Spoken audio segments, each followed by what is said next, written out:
Meus irmãos, minhas irmãs, saudações em nome do Senhor e Salvador Jesus Cristo. O tema da mensagem é a peculiaridade do povo de Deus. Números 24:6 diz a Bíblia: como ribeiros que se estendem, como jardins à beira dos rios, como árvores de sândalo que o Senhor plantou, como cedros junto às águas. Meus amados, Balaque, rei dos Moabitas, e Balaão, o falso profeta, tentaram trazer maldições sobre o povo de Israel. Balaão, por duas vezes,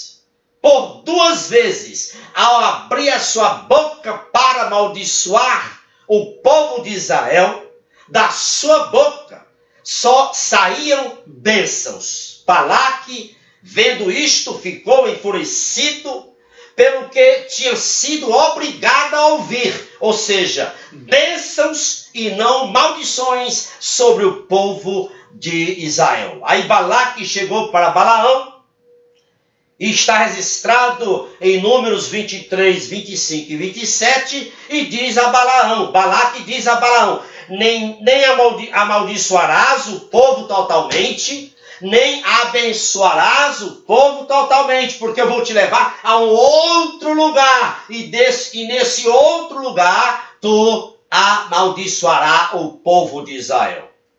Meus amados, por duas vezes, Deus já se havia oposto aos planos diabólicos de Balaque e Balaão para amaldiçoar o povo de Israel. Mas Balaão e Balaque estavam determinados a fazer outro esforço para amaldiçoar o povo de Israel.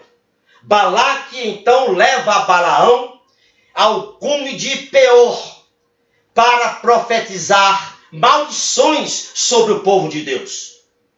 Qual é a primeira lição que tiramos para as nossas vidas? Escutem, Satanás é persistente no seu ódio ao povo de Deus, à igreja do Senhor.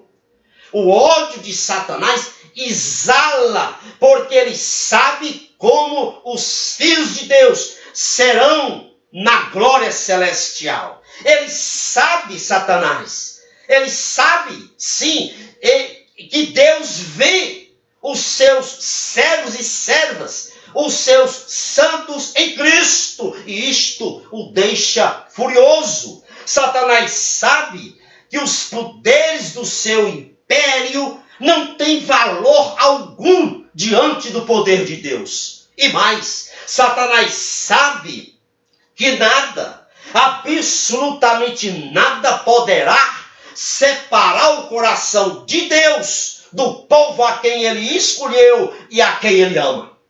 Isso deixa o diabo furioso.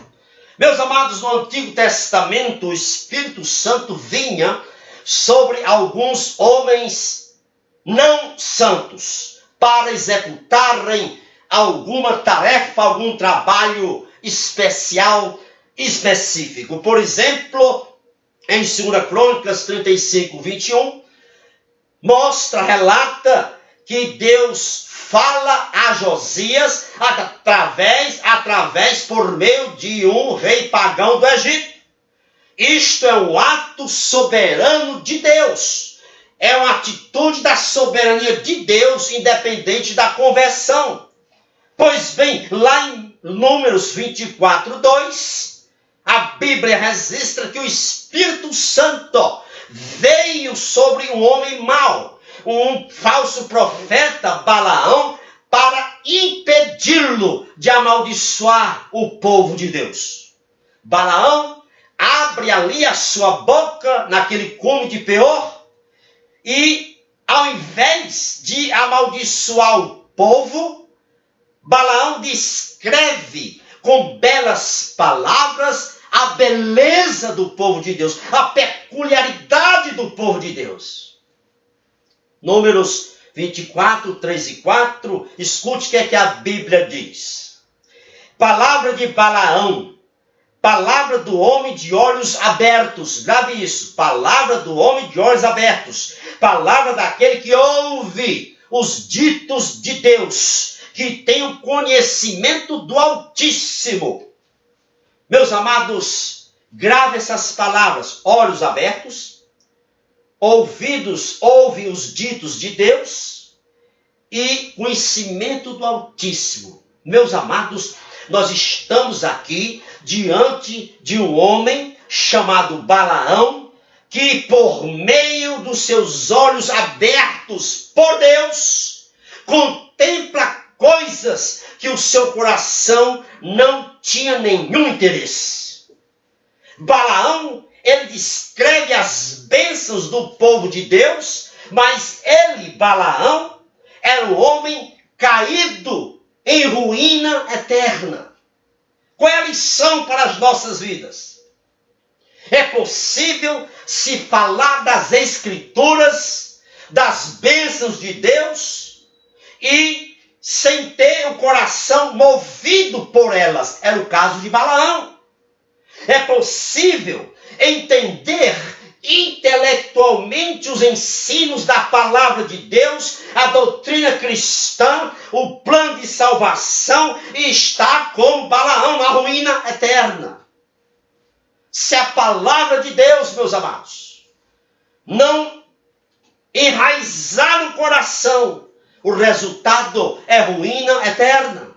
Há muitos hoje dentro das igrejas, manuseando a palavra de Deus, falando das bênçãos de Deus, mas estão fazendo sacrilégio, profanação com as bênçãos preciosas das Escrituras.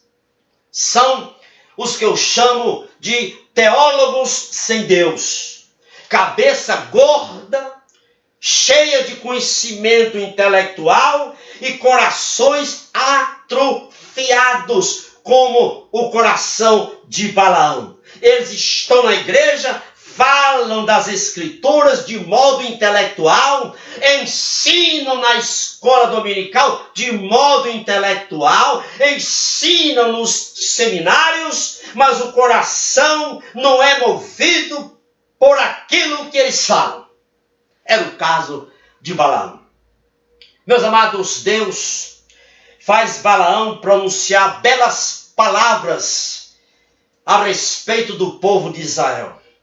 O versículo lido diz: como ribeiros que se estendem, como jardins à beira dos rios. Meus amados, o que é mais bonito, mais lindo do que um ribeiro?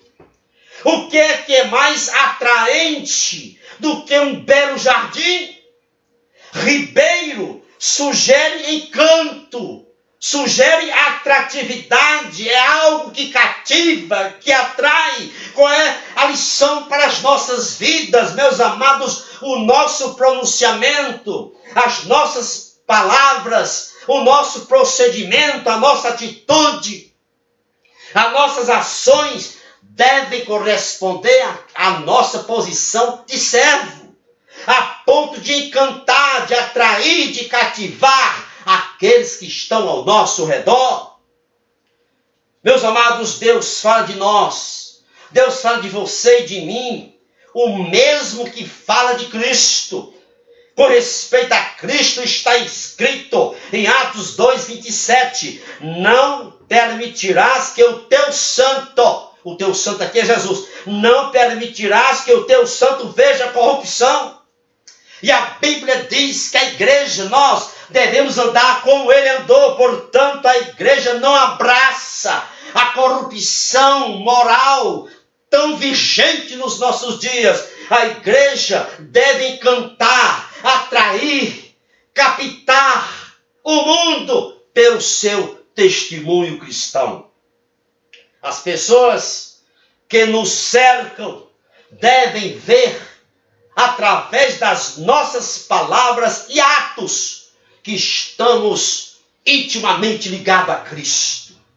Balaão, ele ainda continua dizendo que somos como jardins à beira dos rios. Jardim sugere cultivo.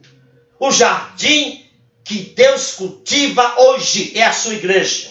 Por isso que 1 Coríntios 3,9 Paulo enfatiza, porque somos lavoura de Deus. Portanto, cada crente, você e eu, cada crente é uma planta de Deus, é uma árvore de Deus e deve refletir a presença de Deus a cada momento, a cada instante da nossa vida.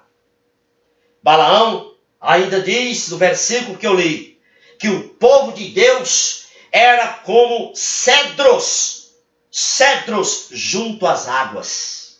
Cedro sugere realeza. Cada crente é membro da família real de todo o universo. Que privilégio maravilhoso Deus concede à sua igreja.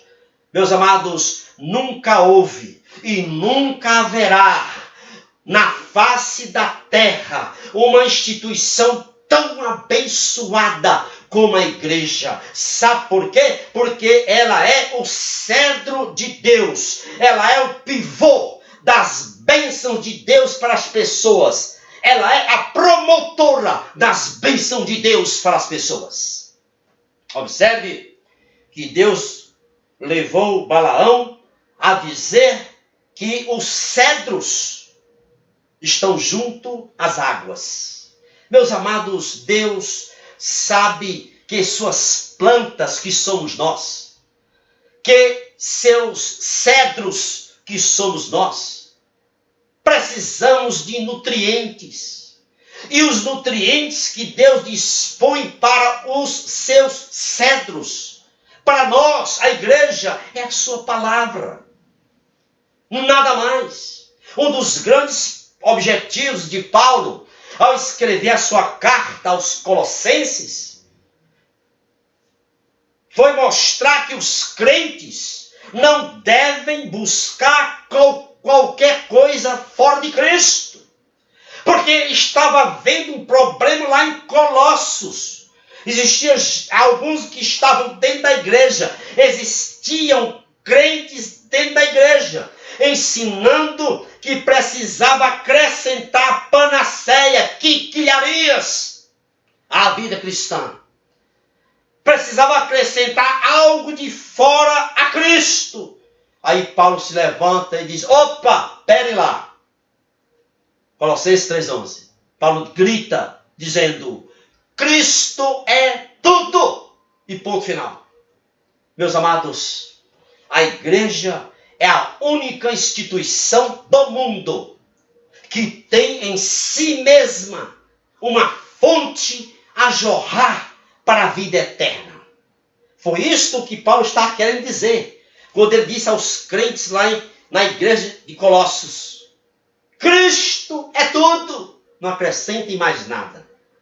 A igreja é o cetro de Cristo. Nós somos os cedros junto às águas. E mais, nunca esqueça, Deus age entre o povo de Deus e para o povo de Deus. Deus quebrou o poder do inimigo sobre o povo dele no passado. Deus continua quebrando o poder do inimigo hoje e quebrará o poder do inimigo nos dias futuros. Que Deus abençoe abundantemente a você e toda a sua família, é o meu desejo. Louvado seja Deus. Sejamos lavouras frutíferas neste mundo decaído. Louvado seja Deus. Inscreva-se no meu canal do YouTube. Clica aí, o endereço está logo aí embaixo. E compartilhe esta mensagem com outros irmãos e irmãs que você conhece. Amém? E louvado seja o nosso grande e magnífico, incomparável e invencível Deus. Amém.